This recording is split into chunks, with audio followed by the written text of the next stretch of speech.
Assalamualaikum warahmatullahi wabarakatuh. Perkenalkan nama saya Dimas Dwi Cahya. Pada kesempatan kali ini saya akan menjelaskan terkait real-time processing dalam Big Data. Eh, Hal kunci dalam implementasi real-time processing itu yang pertama adalah latensi dan juga throughput.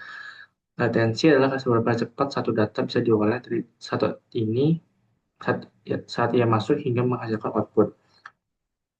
Kita berbicara dalam hitungan detik. Throughput adalah berapa banyak data yang bisa ditangani sistem per detiknya. Seringkali ada trade-off antara keduanya. Ini kita harus merancang sistem sesuai dengan kebutuhan, spesifikasi, kasus penggunaan. Yang kedua, manajemen state. Karena data datang terus-menerus, sistem seringkali perlu mengingat informasi dari data sebelumnya. Contohnya, untuk mendeteksi kecepatan mobil yang tidak wajar. Sistem perlu tahu berapa kecepatan mobil tersebut pada detik sebelumnya. Stat ini harus disimpan secara handal, bahkan jika sistem mengalami downtime. Ketiga, windowing. Bagaimana cara melakukan agregasi seperti menghitung rata-rata pada aliran yang tidak ada habisnya? Jawabannya adalah dengan menggunakan jendela ataupun window.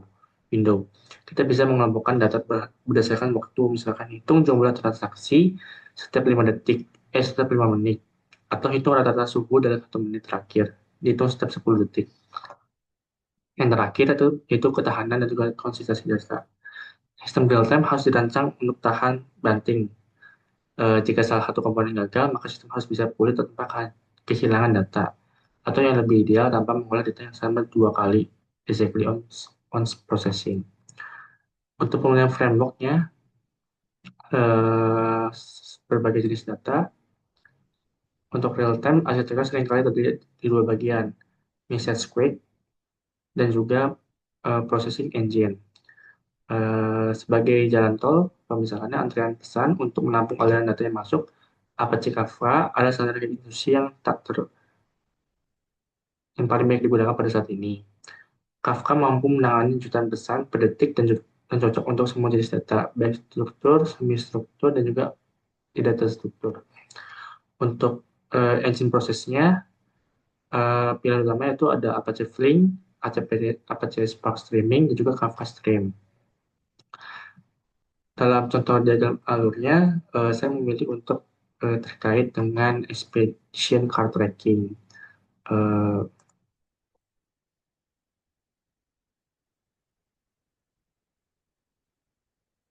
Berikut merupakan adalah flow dari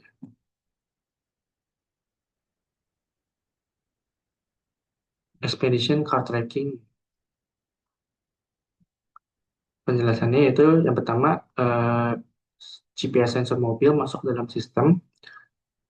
Armada yang digunakan dilengkapi dengan sensor GPS yang secara konstan mengirimkan data terkait lokasi, kecepatan, dan juga ID kendaraan tersebut.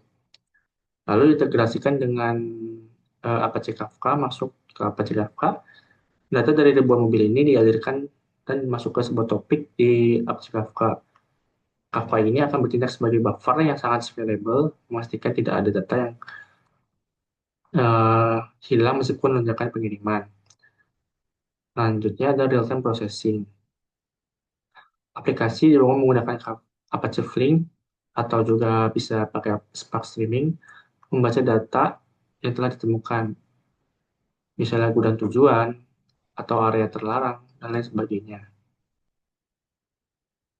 Lalu dari real-time processing ini akan masuk ke trigger dan aksi. Jika sebuah kondisi terpenuhi, misalnya mobil memasuki area gudang, sistem akan memicu sebuah aksi yang diharapkan dari drivernya, misalkan dibukakan pintu ataupun lain sebagainya. Lalu melakukan update live dashboard dan kirim juga notifikasi. Dalam aksi terakhir ini bisa berupa memperbarui status pengiriman di database, memberikan posisi mobil secara live di dashboard monitoring, atau mengirimkan notifikasi peringatan otomatis ke manajer logistik di perusahaan. Ini merupakan contoh simpel dari flow expedition card tracking. Mungkin itu saja terkait penjelasan Big Data mengenai real-time processing. Kurang lebih mohon maaf. Wassalamualaikum warahmatullahi wabarakatuh.